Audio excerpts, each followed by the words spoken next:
Hello friends, कैसे हैं आप सब। बीएड सेकेंड ईयर में पेपर 3 है क्रिएटिंग एन एक्सक्लूसिव स्कूल, समावेशी विद्यालय का सृजन। इसमें एक क्वेश्चन आता है, विशिष्ट बालकों से आपका क्या अभिप्राय है, या विशिष्ट बालकों की प्रकृति क्या है। विशिष्ट बालों का अर्थ बताएं और उसकी विशेषताएं क्या हैं। सामान्य व विशिष्ट बालकों में अंतर क्या है। आज मैं इन सभी टॉपिक्स के बारे में आपको बताऊंगी। और एक और क्वेश्चन, विशिष्ट बालकों की विशेषताओं की व्याख्या कीजिए। इन्हीं सब टॉपिकों के बारे में इस लेक्चर में चर्चा करेंगे।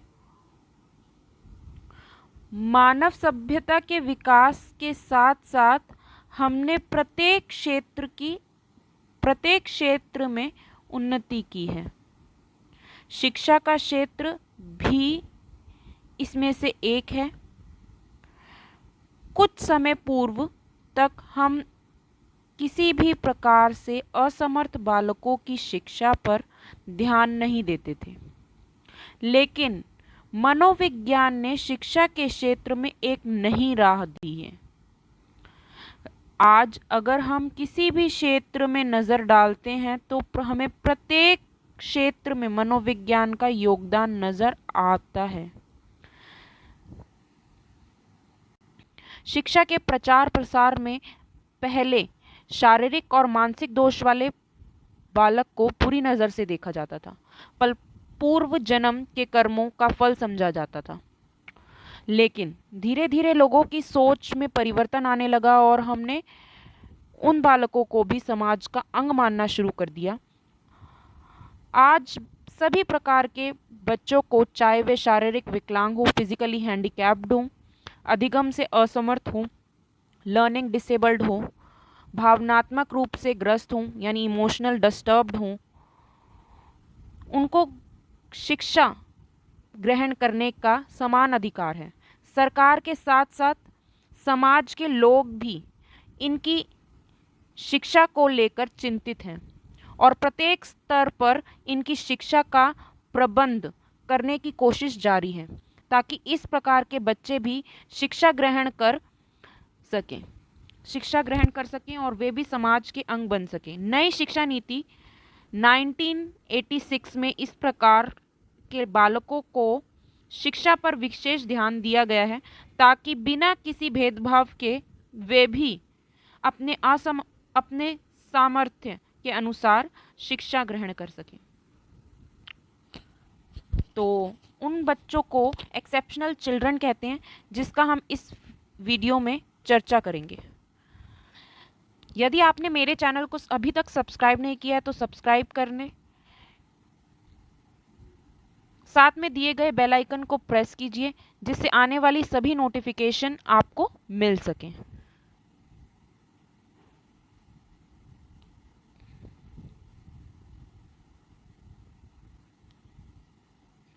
एक्सेप्शनल चिल्ड्रन यानी विशिष्ट बालक। एक्सेप्शनल चिल्ड्रन किसको कहते हैं? विशिष्ट बालक जो है हम किसको कहते हैं? Who are exceptional children? प्रत्येक विद्यालय में सभी प्रकार के बालक समान नहीं होते हैं। कुछ ऐसे बालक भी होते हैं जिनकी कुछ विशेषताएं होती हैं। ये विशेषताएं शारीरिक, बौद्धिक, संवेगात्मक, सामाजिक हो सकती हैं। इस प्रकार जो बालक सामान्य बालकों से अलग विशेषताएं रखते हैं उन्हें विशिष्ट बालक कहते हैं, एक्सेप्शनल चिल्ड्रन कह सकते हैं। ठीक है, तो एक्सेप्शनल चाइल्ड किसको कहते हैं वो आपको समझ आ गया होगा। अब इसमें एक क्वेश्चन और आता है कि difference between normal and exceptional child. जो सामान्य बालक होते हैं वो किस प्रकार से होते हैं और किस प्रकार एक्सेप्शनल चाइल्ड से अलग होते हैं।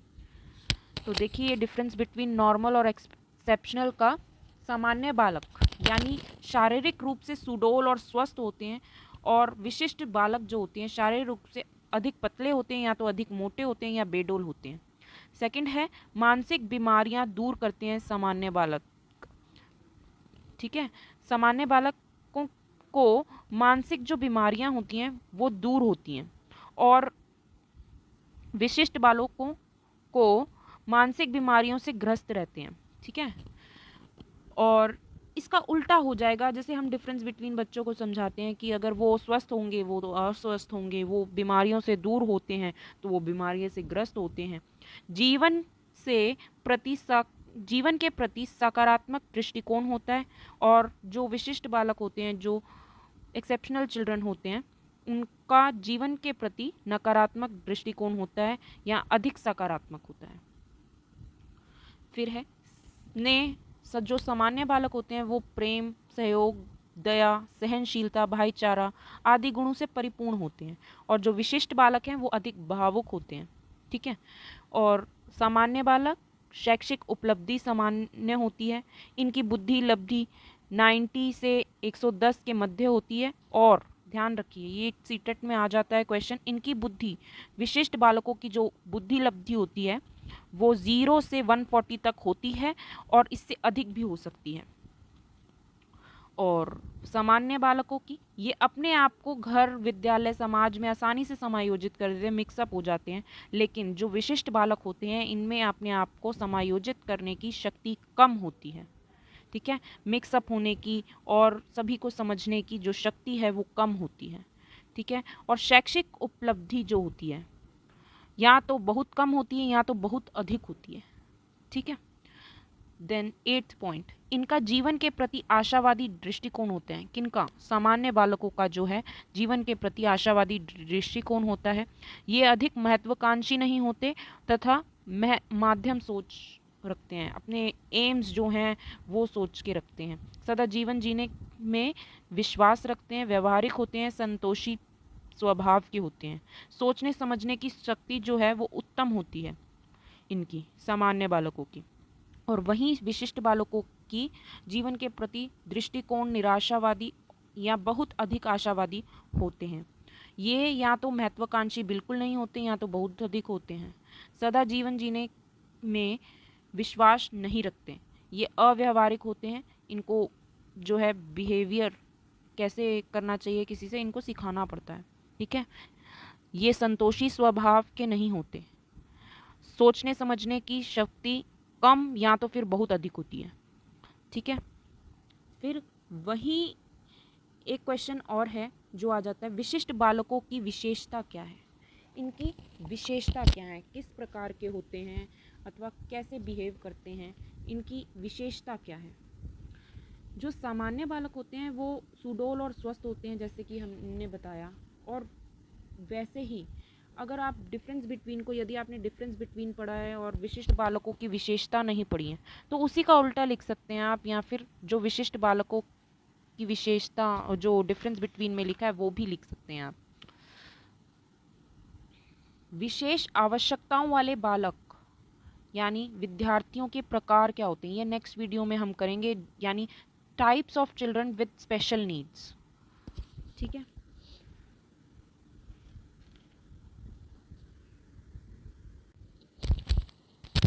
अब विशिष्ट बालकों की पहचान क्या है, कैसे पहचाने कि ये विशिष्ट बालक है? विशिष्ट बच्चों की पहचान क्या है? आइडेंटिफिकेशन ऑफ एक्सेप्शनल चाइल्ड क्या है? विशिष्ट बच्चे अपनी विशेषताओं के कारण ही सामान्य बच्चों से भिन्न होते हैं। इनकी पहचान विभिन्न तरीकों से की जाती है, इनकी अपनी विशेषताएं होती है जिनके आधार पर इनकी पहचान की जा सकती है।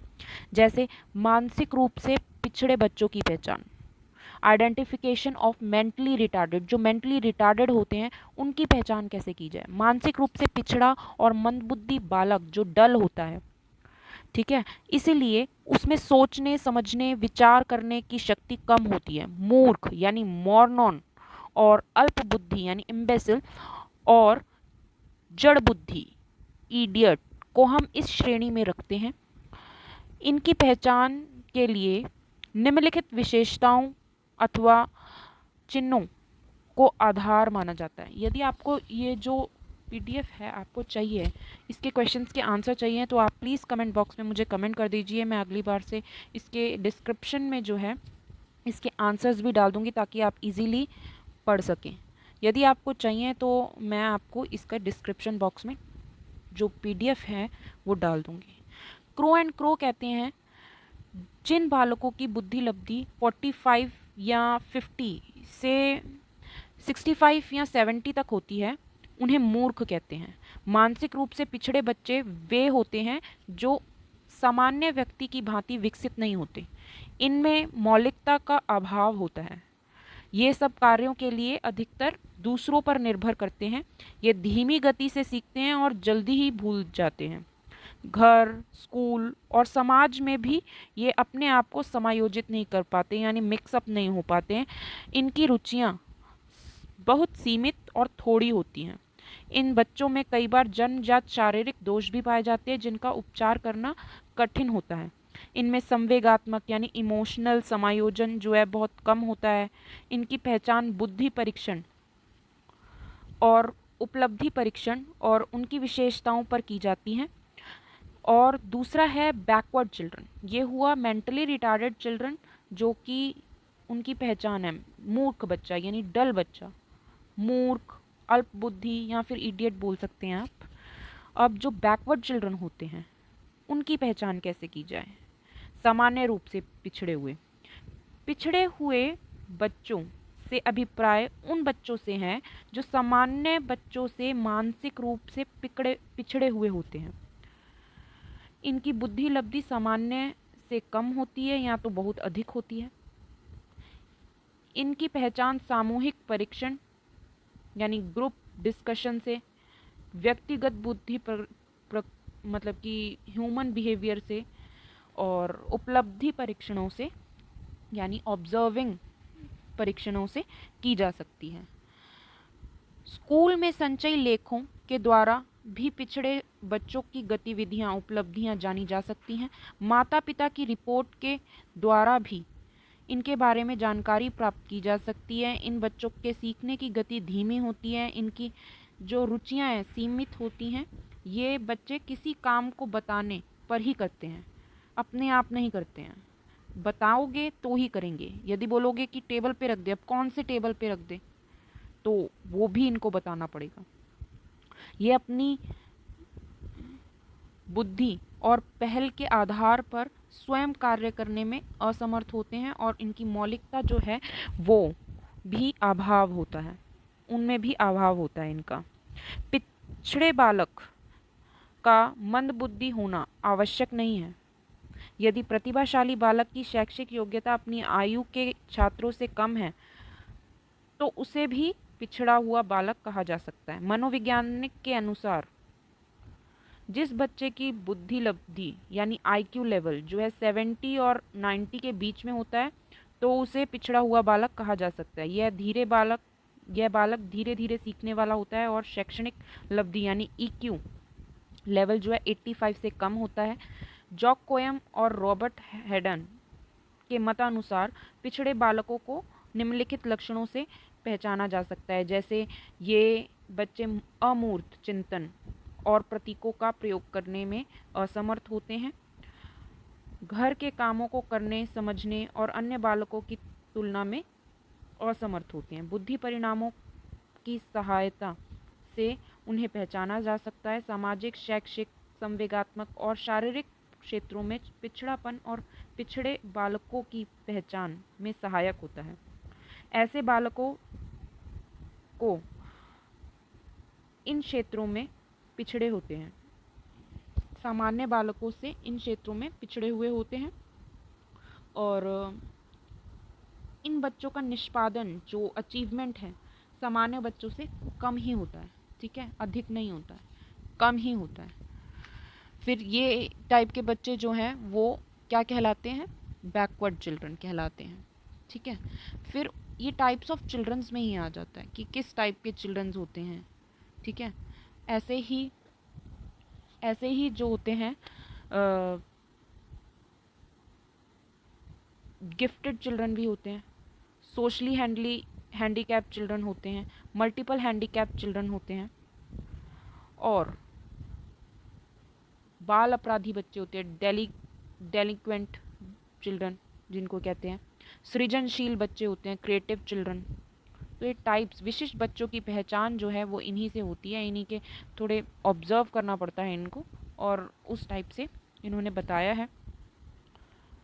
सृजनशील बच्चे जो होते हैं क्रिएटिव होते हैं बहुत, ठीक है, इसलिए इन्हें क्रिएटिव भी कहा जाता है। सृजनात्मक से मतलब है किसी चीज़ के निर्माण या उसके नए संशोधित तरीकों को व्यक्त करना। सृजनशील जो व्यक्ति है, हर एक व्यक्ति में किसी न किसी रूप में पाई जाती है। यदि बच्चे को उचित वातावरण प्रदान किया जाए तो वह अपनी मौलिकता को अच्छे ढंग से प्रस्तुत कर सकता है।